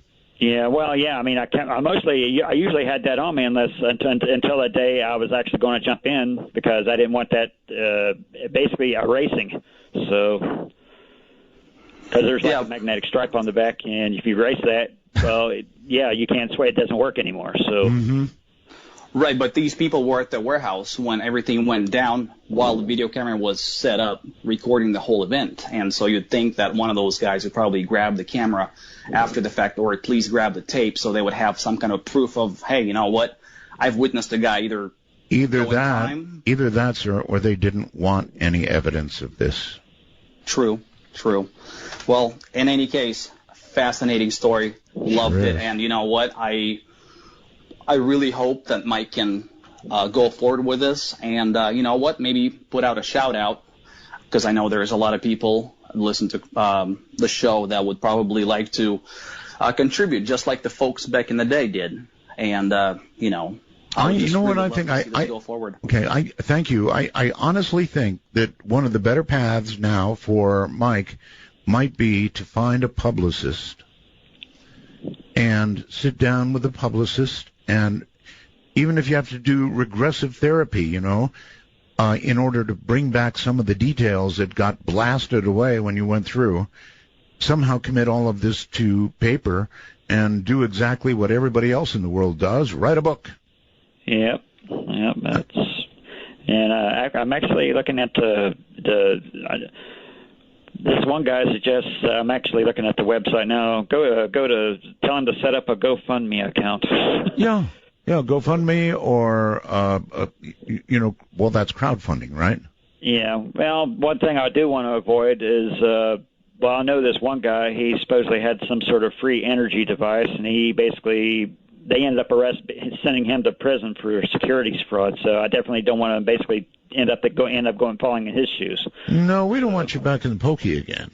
Yeah, that's as far as that goes. That's what basically. Well, he more or less said, "Here's a free. I have an engine that runs on water," and I guess he ended up filing on his company on the New York Stock Exchange. And then he couldn't deliver, and, basically they more or less sent him to prison for securities fraud. So there are a few things that we do know for sure. We know you did the experiment. We know you ended up 800 miles away from the point of the experiment. And we know that 2 years disappeared. People are asking questions about the warehouse, but I kind of understand if everything was gone, you'd just kind of, throw up your hands in dismay, and you'd probably be a little disoriented. Any pictures at all of the big equipment that you had set up? Anything? No, unfortunately. I mean, the drawings, but basically those are redrawn from memory. So. Right. Oh, that is so sad. So sad. And it seems to be something that happens in time travel stories that we get even from others. It's sad. Jack on Skype, you're on the air with Madman. Hi. Evening, Art. Evening. Mr. Marcum, I have a suggestion for you, sir.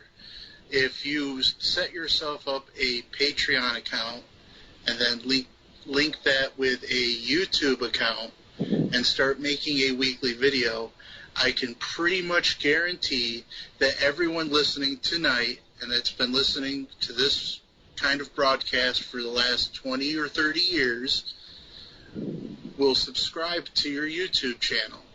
YouTube will start paying you, and then Patreon will start paying you. And that will fund your research. The only thing you got to promise us, though, guy, is that you're going to keep us updated on your progress. Do you want to do that kind of thing? It's a good suggestion. Do you want to get on social media? The trouble with it is, Mike, that it does make you, like a celebrity. And yeah. Well, I mean, sometimes that's unavoidable, as much as I don't like it. That's right. So. You're absolutely correct. So you consider that?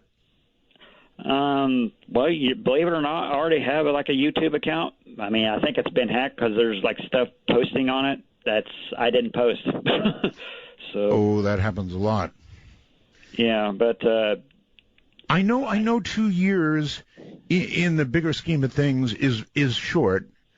But I'm wondering, were you jolted by the change in technology? Because we are a fast-moving world. Was there any? Yeah, I mean, like I said, basically I had to go to the library and catch up on what I missed. So, was there anything that surprised you in technological progress? Well, yeah, I mean, somewhat. I mean, 1998. The main thing I would think, I was using first generation IGBTs in my time machine. Right. Well, they had by 2000 they had the second generation ones. So I think they're up to like 6 or 7 now, but. Wow. But yeah, silicon technology was the thing that totally mostly blew my mind. So, oh yeah, they were making a big deal about gigahertz processors. Well, in 1998, they only had 233 megahertz, so that was a big leap. Yeah, it sure has been. All right, Madman Marcum and somebody in Colorado Springs, I think. Hi, Art. This is Kevin. A couple comments. Sure. First, the question from the caller about why you wouldn't have ended up in space. Yes.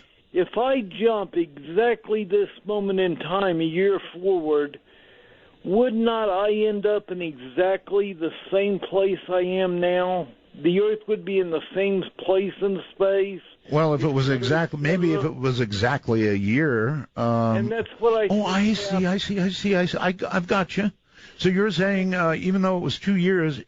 Keep in mind the sun's not staying put in one spot in space compared to. It depends on what your point of reference is. Even there's it takes like 12,500 years technically to be in the same spot. But you got to remember the whole Milky Way galaxy is also rotating. Were you gone? It's a good question. Were you gone exactly 2 years? Do you know? No, it was actually 2 years and 2 months and some odd days. So. Really? Yeah, but the thing is, as far as, when that question was asked before we went to break. Right.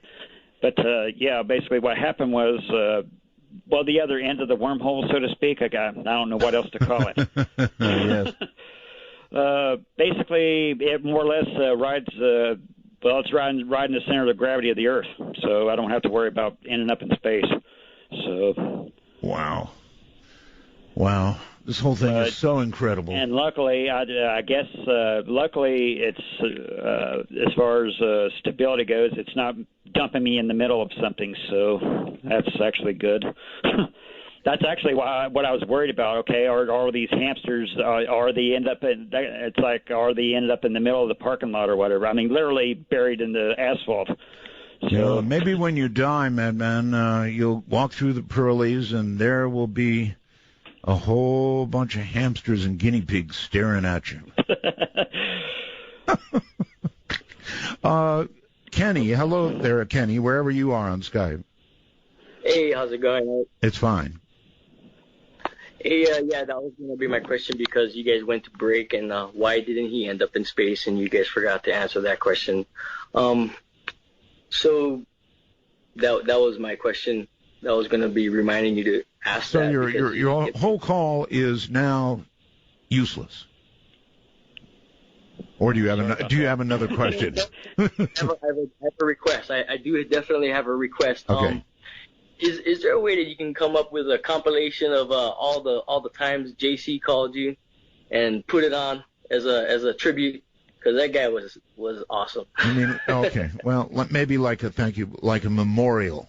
Because I think he's, I shouldn't say it because JC, I don't know where JC is. He may be. Yeah, I heard he was, I never listened to the show before yesterday, and I heard he was like some legendary heckler. So. Legendary heckler is a way to put it, I suppose. Hi there. You're on the air with Madman Marcum. Hi, Art. Thank you for taking my call. I just have a quick question for your guest today. And, sure. I guess I'm curious to know about his familiarity with the intergalactic gravitational transportation associated with his time travel. I missed the first half of the call. I'm just curious to know if he used electricity to increase the magnetism and the gravity within his warehouse when he traveled. Oh, are you a time traveler? No, member of our time traveler club is what I mean. No, I'm not, Art. Oh, goodness. You need to go back and hear the beginning of this program because we detailed everything, and we can't go through it again. My fault. Yeah, if you go to I think if you go to YouTube, even the original 1995 interviews are on there. So that's right. Well, of course, the big experiment is not part of that. The early stuff. Yeah, there's quite a bit that happens from 1997 up till I should say. Yeah, 2000. So I'm sorry, caller. You'll have to find a way to hear the show. That's all I can say. All right, let's see if we can quickly do one before a masked man on Skype. Hello, going once. Hello. Yes. Art. Yes. Yeah, I got a question. I'm wondering if he knows whether he is in the same dimension he left in. You know what I mean? Did yes, he I go do. to another Earth with another universe? It's a good question. Like well, I'm still here. Yeah, like alternate reality. So yeah, it would make sense. Even if all your stuff has vanished. Well, none of your stuff. I mean, the there. change in you would really expect none of your stuff. Wait a minute. One at a time here. Caller, go ahead. You would really expect none of your stuff to be around. It would be missing. It wouldn't be in the warehouse. That's a kind of a thought. Mike, what do you think? That's actually a possibility. I have no way of knowing for certain what the heck happened. But maybe when you vanished, it did too. I've got a question. Was there anything on the floor? Were there scar marks? Were there drag marks? Anything at all? No, there was actually a new tenant there. So yeah, that's what I meant. Yeah, I knew it. So I mean, if there was anything, basically with where the main contraption was, I guess you could call it, the main vortex generator or whatever you want to call it, where that was, there was a bunch of pallets stuck there, just like stacked there. So a bunch if there was skid marks or whatever, they were covered up. So another tenant. Very quickly, you're on the air with Madman Marcum coming up in a break. Hi. Hello, Art. Welcome back to the airwaves. This is Ryan out in the middle of the Sonoran Desert in Buckeye, Arizona. Hey there. Hi. I just wanted to know if there was a missing person report, because if somebody's jumped through something as he describes and there's witnesses, people are going to panic, like the owner of the building, potentially manslaughter, homicide, being complicit in. Not to mention his family. Yeah. My family thought. Hold on, caller. Hold on. We're getting an answer. Go ahead, Mike. My family thought I more or less vaporized myself, and as far as everybody, when I went back there, that's what I ended up. That was one of the first things I did, was do a search of myself and to see if I can find like I said, missing persons reports, all that stuff. Both of you, the record? Yeah, both of you hold on. I'll bring you back, caller. Stay right where you are. We're in break. David in Los Angeles writes something that, as I bring back this caller and Mike, I think you all should hear. Art, I'm a real estate broker, and whenever someone just disappears from a property, we call a company to trash everything inside. Most times we have no idea, nor do we care what's going into the dumpster. Then we rent to a new tenant. That's how it works. Caller, you're back on with Madman Mike. Yes, sir. And I just, it's a very fascinating story. I'm kind of like thinking maybe this was a story that would have been good for truth or trash. It's just there's too many holes in the story. Like what? A guy disappears for 2 years, and law enforcement, the media is not alerted. Somebody panicking that witnessed this. I looked for the guy myself. Well, and then he appears out of the field, out of the homeless shelter. There's got to be a record of him appearing there. And I'm sure there is. Jobs. Okay, Mike, is there a record of your appearance at the homeless shelter? Yeah, I'm sure there is. I mean, they had security cameras in there, so. Well, I don't know if they still have that footage from this. Keep in mind, this was 15 years ago, so I don't know if they still have the footage or not. But Well, I understand it, but extraordinary claims, you have to have extraordinary evidence. I mean, it's a great story, but there's a lot of holes, especially where you disappear and there's all these witnesses. Nobody goes to the cops. No one goes to the media. And then, like you said, the credit cards. Actually, hold it. One thing at a time. You're blasting a lot of things. The media did pay attention, and the media did, including me, nationally, went on the air and said, Madman is gone. We can't find him. And other media looked into it as well. Now, as Pallades will tell you, people disappear. It happens.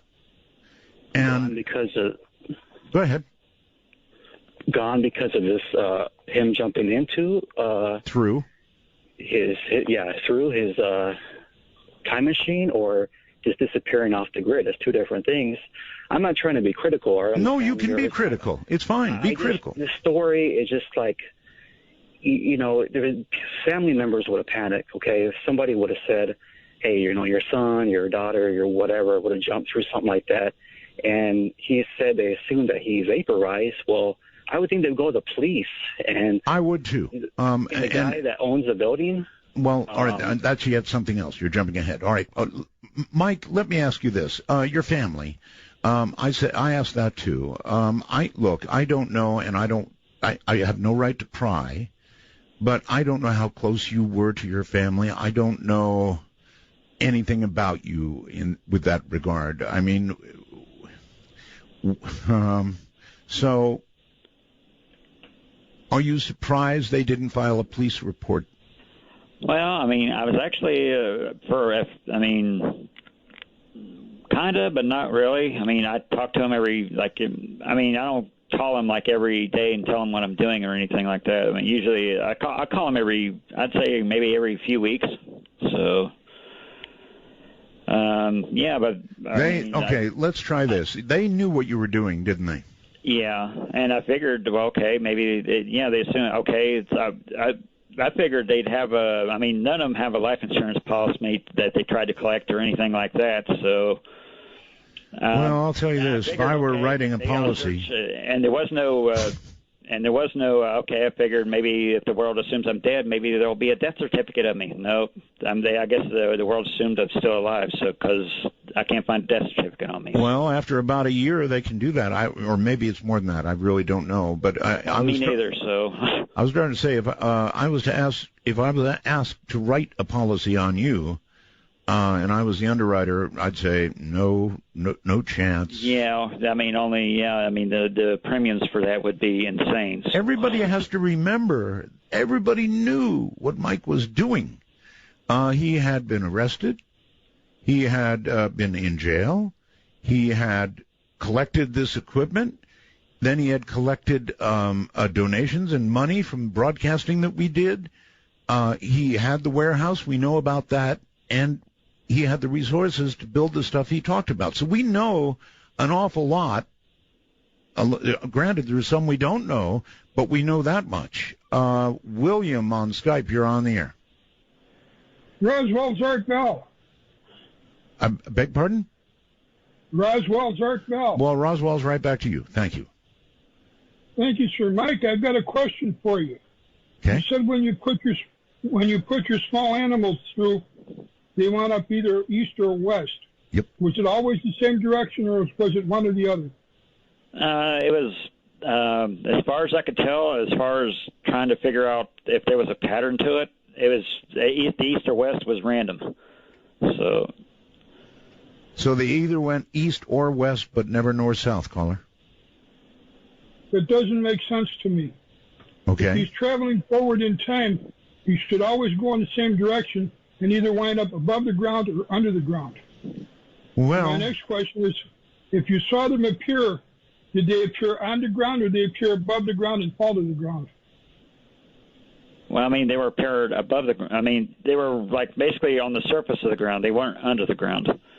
And they didn't come back dead, so I'm assuming they didn't pop in high enough above the ground to where the fall killed them.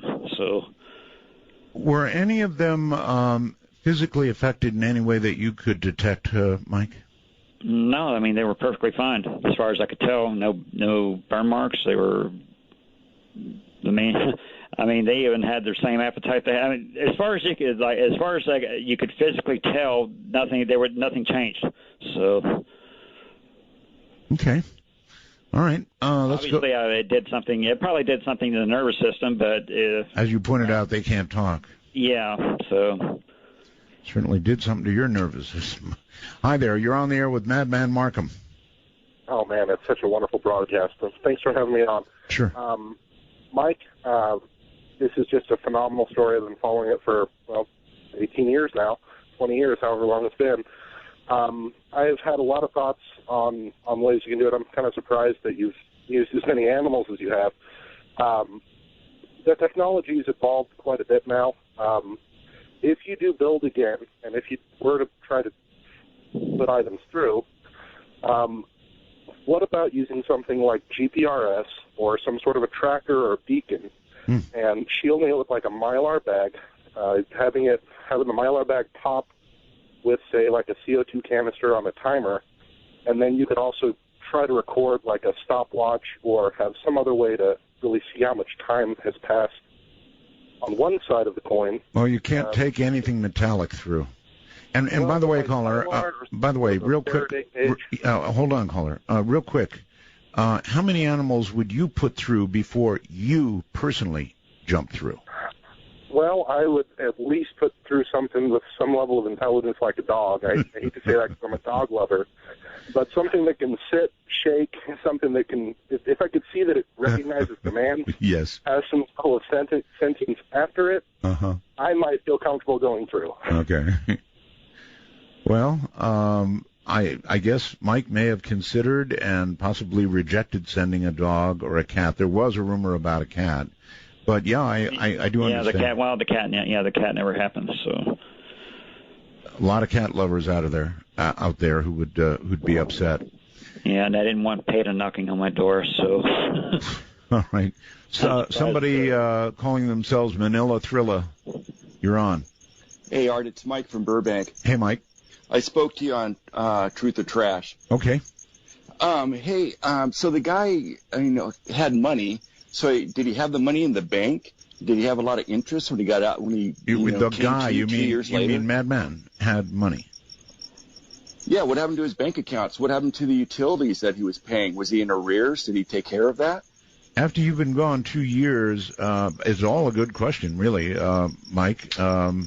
Did you have money in the bank? You were not a rich guy. You know what? I wish I did. Basically, it was like one of those deals where it was like maybe $1 or something. I mostly spent all the money on basically parts for this thing. So I believe it totally.